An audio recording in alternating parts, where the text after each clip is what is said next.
Today I'm going to guide you through some lower body strengthening exercises that will help you to support your growing belly and pelvic floor throughout your pregnancy. As your belly continues to grow, your connective tissues are also growing and stretching, and this is what can lead to some postural changes that can cause feelings of soreness and tightness in your hips and lower back. The exercises that I'm going to show you today will not only help you to alleviate those symptoms, but also improve your balance, coordination, and mobility. And in addition to all of that, making sure that your lower body is strong will help you to recover faster during postpartum. Once baby arrives, you're going to have to be lifting, carrying, and lowering that baby in addition to all of their stuff. So preparing now will help you to prevent injuries later.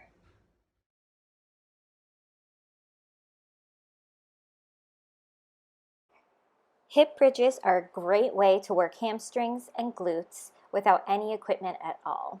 So first you want to inhale and then exhale as you squeeze your glutes and lift. Inhale on the way back down. Once at the bottom, you'll want to make sure that you're fully relaxing. Hip bridges additionally are a great way to work your pelvic floor. So on the exhale, you can think about tightening and lifting the pelvic floor and bracing through the abdomen. And on the inhale, you want to think about fully relaxing the pelvic floor. If you want to advance the hip bridge movement, you can try a single leg hip bridge. So you can do this with the top leg extended, but here I'm showing the top leg bent. So you have your knee bent, pulling in towards your chest or chin, and you're going to want to push into your bottom leg heel and really engage your hamstrings as you lift on an exhale and lower on an inhale. And again, you want to fully relax at the bottom of each rep before exhaling and engaging again.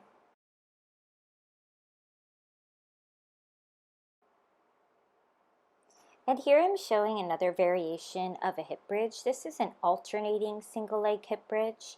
With all of these hip bridge movements, you also want to make sure that your spine is staying neutral. So you don't want to think about arching your back to lift, but rather tucking your hips under and only lifting as high as you can maintain a neutral spine. Next up is one of my favorite movements of all time. This is a deadlift. So here I'm showing it with a kettlebell, but the key to a deadlift is that you're maintaining a neutral spine, pushing the hips back behind you, keeping the shins vertical. So you really want to be feeling this in the hamstrings and the glutes rather than the quads in the front of the legs.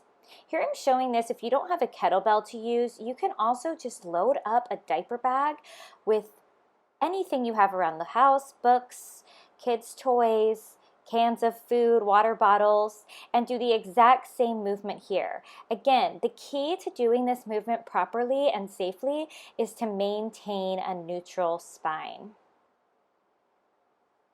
So now I'm showing you a sumo deadlift. This is a great movement as you continue through your pregnancy and your belly continues to grow. If you feel like your belly is getting too close to your legs on that conventional deadlift, this would be a great option for you to try. And here I'm showing it again with a diaper bag if you don't have a kettlebell or a weight to use.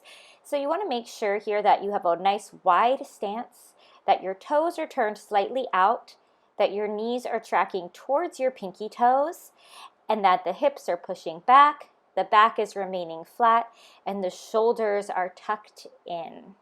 It's also important to remember that with all of these deadlift moves, you want to be exhaling on the way up, inhaling on the way down.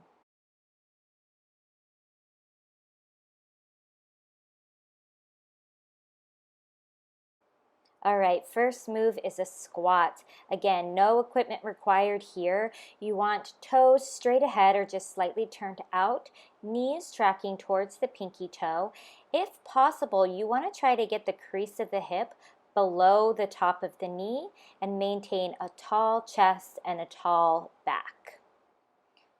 Now, during pregnancy, squats are really an amazing movement for keeping the hips open. However, if you're noticing any feelings of bulging or heaviness as you do squats, either in the pelvic floor or in the abdomen, you can try this variation, which is called a box squat. So you would reach your hips back towards the middle of the stool or chair that you're sitting on, keeping heels planted firmly on the floor, fully relax on the box, and then engage down through the heels, squeezing the glutes to stand up. Again, you want to maintain tall chest and tall back throughout the movement.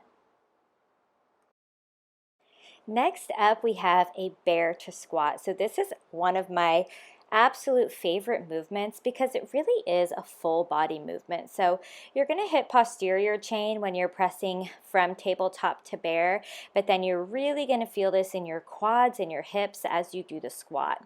So you want to make sure that when you're pressing back, you're pressing your chest back towards your thighs, like shown here, stepping forward, making sure to get heels down onto the floor. Drop the hips low and then squeeze the glutes and engage your core on an exhale to stand up. You want to make sure to lower back down with a tall chest and tall back before returning your hands to the floor. Next up, we have a reverse lunge, and I really like reverse lunges because it's pretty easy to maintain proper form. You want to make sure that as you're dropping your back knee down towards the floor, that you're keeping your shoulders stacked over your hips. This is also great because single side movements allow you to work core stability and balance. Here I'm showing a lateral lunge. You can do this with or without weights. I'm showing it here with dumbbells, but this can easily be done with no weights at all.